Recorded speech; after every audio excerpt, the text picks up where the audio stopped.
Margarita Peggy Schuyler was the third daughter of the Continental Army General Philip Schuyler. She was mostly known as Alexander Hamilton's sister-in-law. Her two sisters' reputation, Angelica and Eliza Schuyler, often shone brighter than hers. But she had her own tales, ones who could not go unnoticed to the public eyes for longer. This is her story.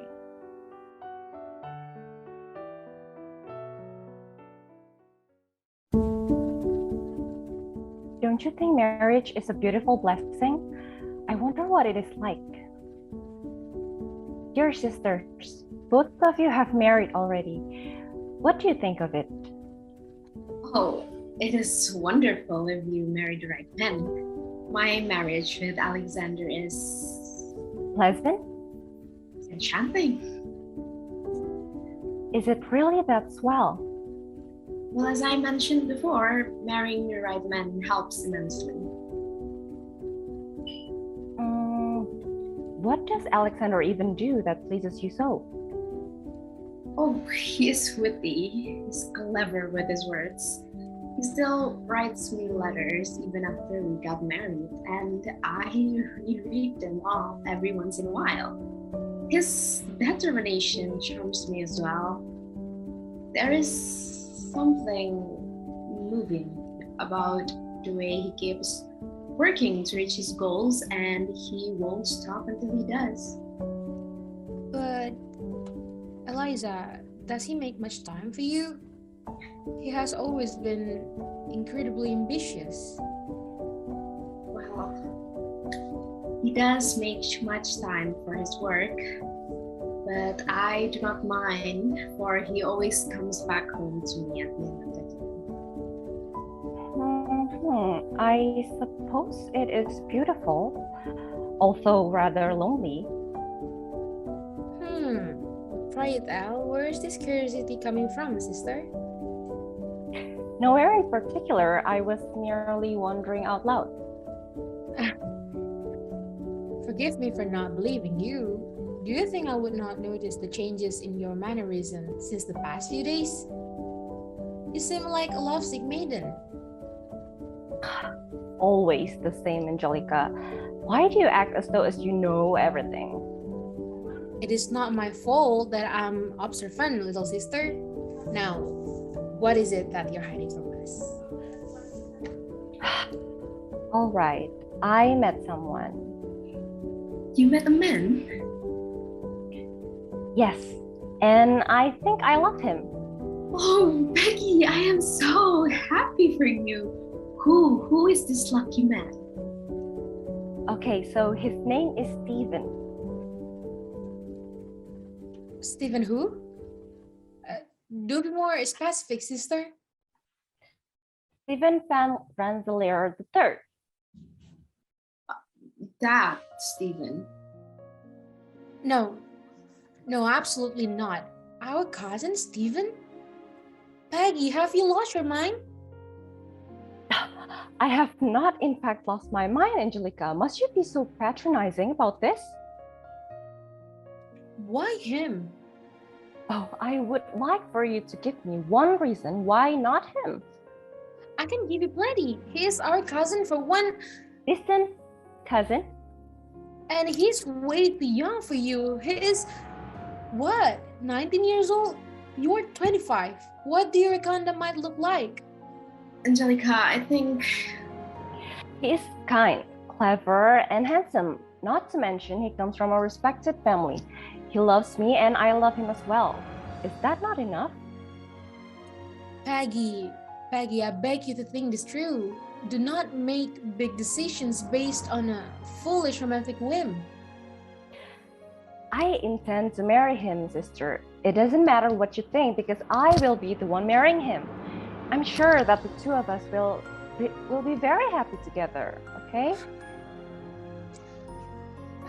Just for once, you set aside your stubborn determination and listen to your sister. This is not some kind of fairy tale. You know, not all marriages are successful. And I understand that you're a beautiful young woman, and it's no wonder marriage would be the first thing on your mind right now. But I'm sure you're mature enough to think this clearly. Why do you take me for a naive girl? I'm neither stupid nor innocent, Angelica. I do not intend to marry on a whim. This is something I've given much thought about, and do you not remember the last time that I saved our family from the Native Americans who raided our house 2 years ago? I possess many strengths other than just beauty. Okay, all right. Do what you want, Peggy. I trust you. You can make your own decisions. Oh, so you do trust my judgment then? It would be too far to say so. I still do not think this is a good idea. But I won't stand in your way. And remember, I have warned you, and I think that is enough. Oh, I am so glad that you two are not arguing anymore. And Peggy, I trust you. I hope you can truly have a beautiful relationship with Stephen. Thank you, dear sister. A month after the conversation with her sisters, Peggy eloped with Stephen. The news was a surprise to the whole family, especially the Schylers, who did not approve of their marriage at first. Peggy, who was well aware that her decision wasn't exactly supported by her family, was still stubbornly set on marrying Stephen anyway. They got married at her parents' country home in Saratoga and stayed there for a month. When Peggy returned, she was met with disapproving faces.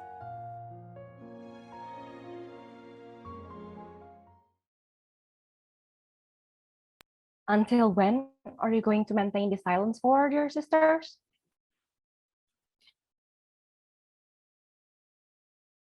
Nothing, really? I expect this from you, Angelica, but not from you, Eliza.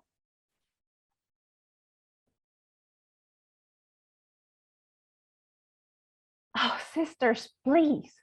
I thought we had settled this issue the last time we talked. Eliza, I remember you told me you trusted me and wished for a beautiful relationship for me and Stephen. And Angelica, you said you trusted my judgment.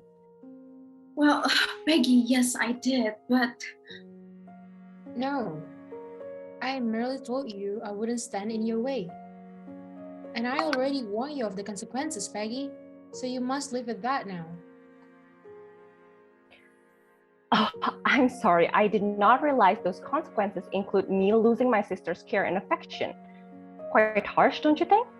It is ridiculous that Hamilton is treating me more warmly through his letters in the past month than my own sisters right now. Peggy, you eloped with our cousin, who is 6 years younger than you.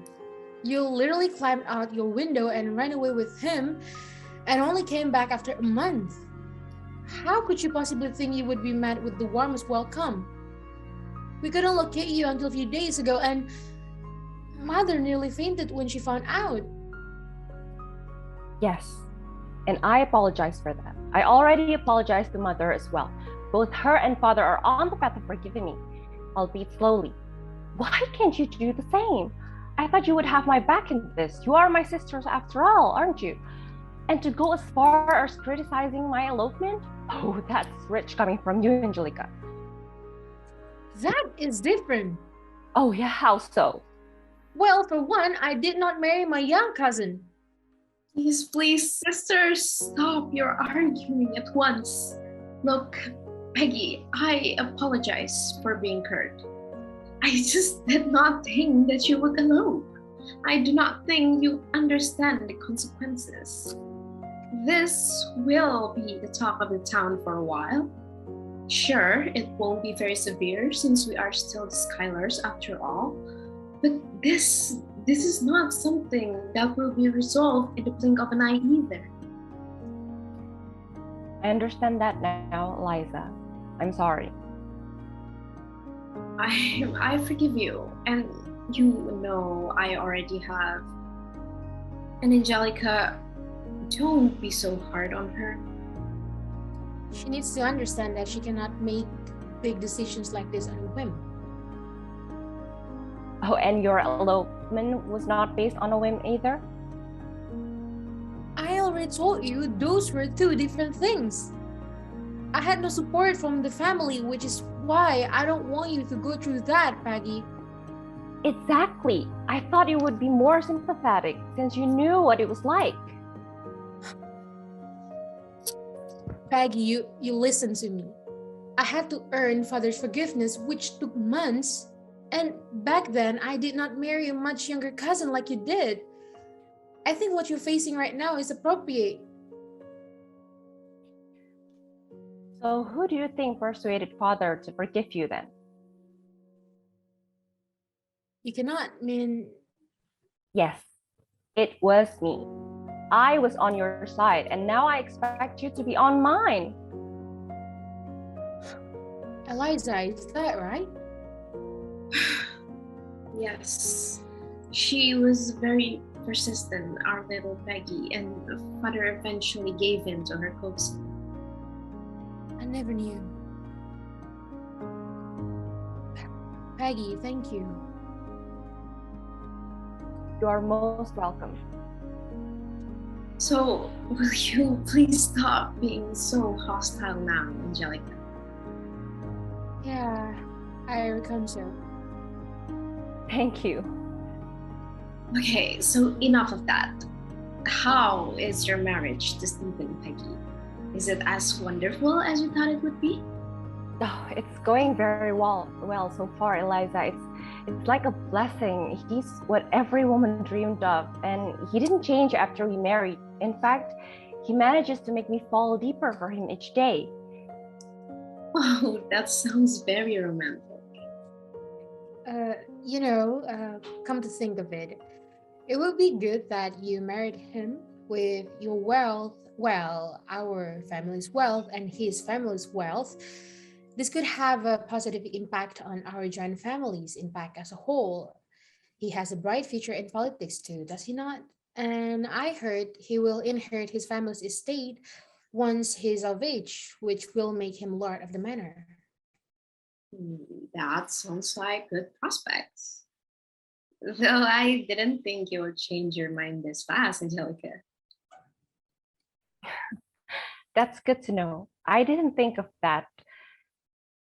Oh, and he also graduated from Harvard College last year. That is another good thing, right? Yeah, someone has got to bring this to father's attention. Who knows? Maybe this would make him and mother forgive you faster. You would do that for me?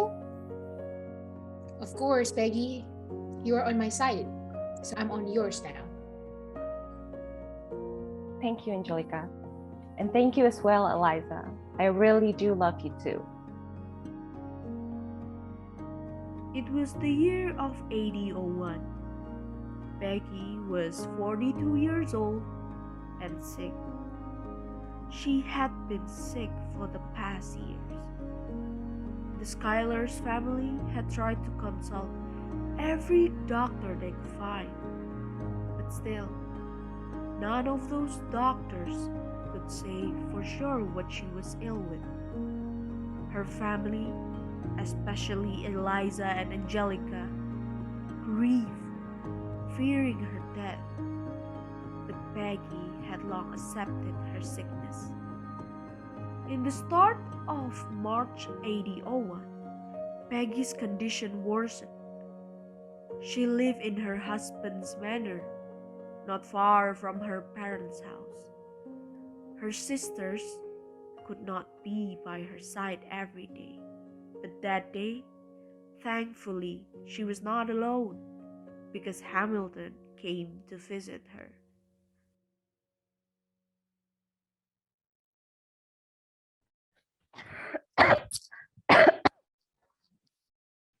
Peggy, are you all right?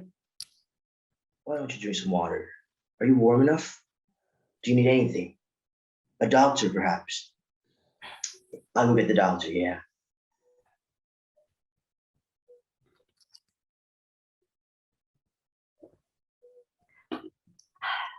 I'm all right, Alexander.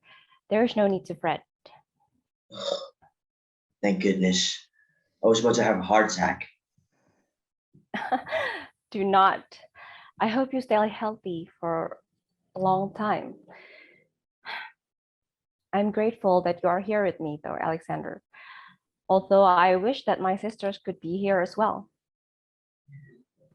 I sure am glad to be able to be here with you too, Peggy. And your sisters will visit you in 2 weeks. You can hang on till then, can you not?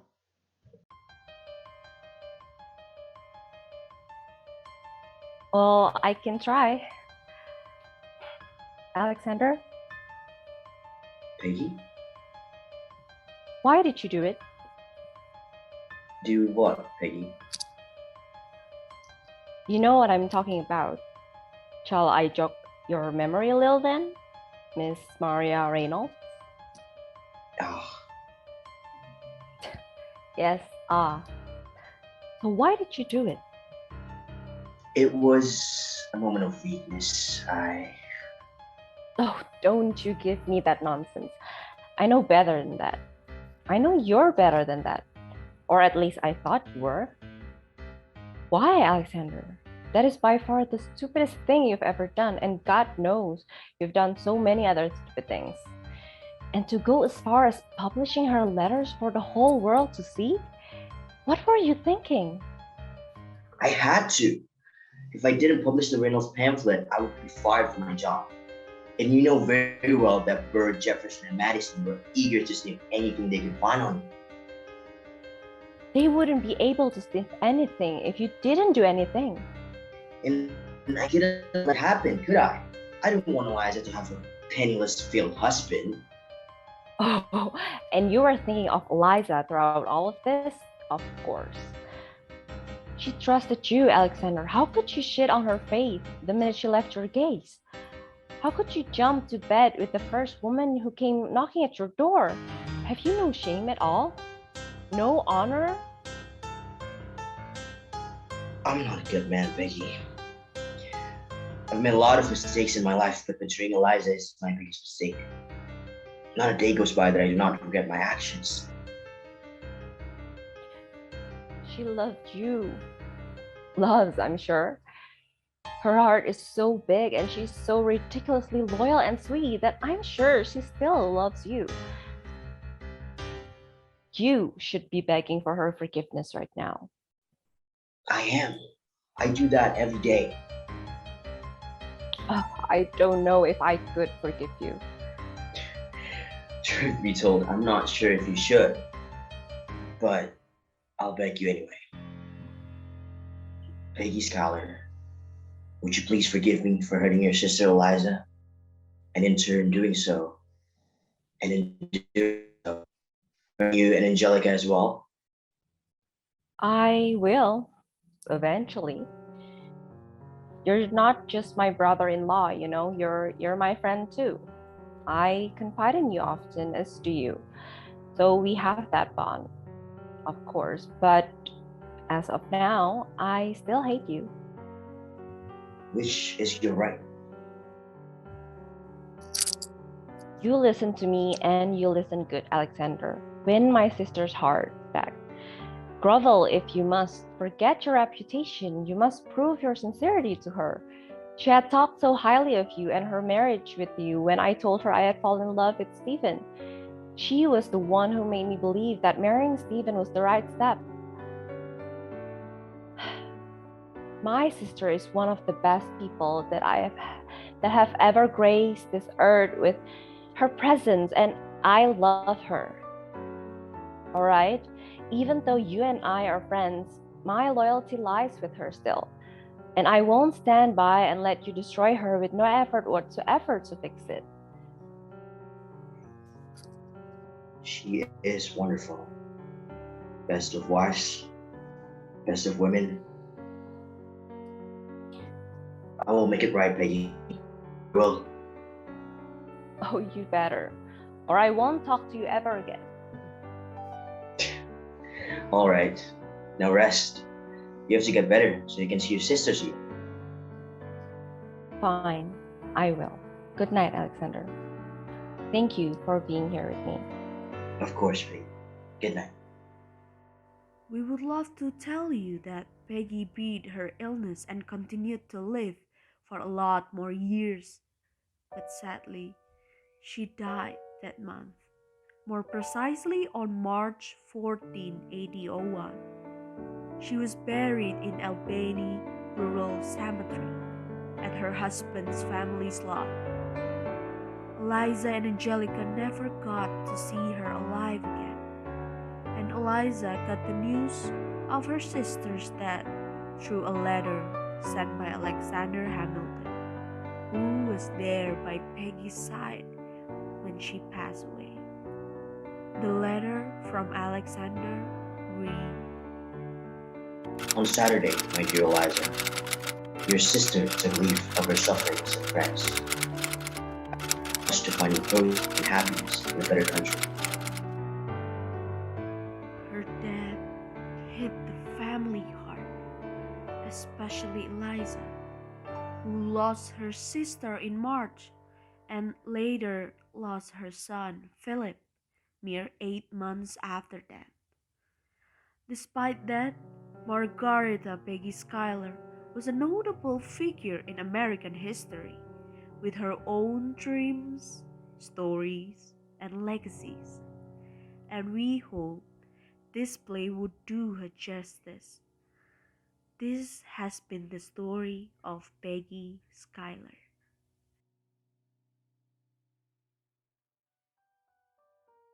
Hey. Hey. Hey. Hey. Hey. Hey. Hey. Hey. Hey. Hey.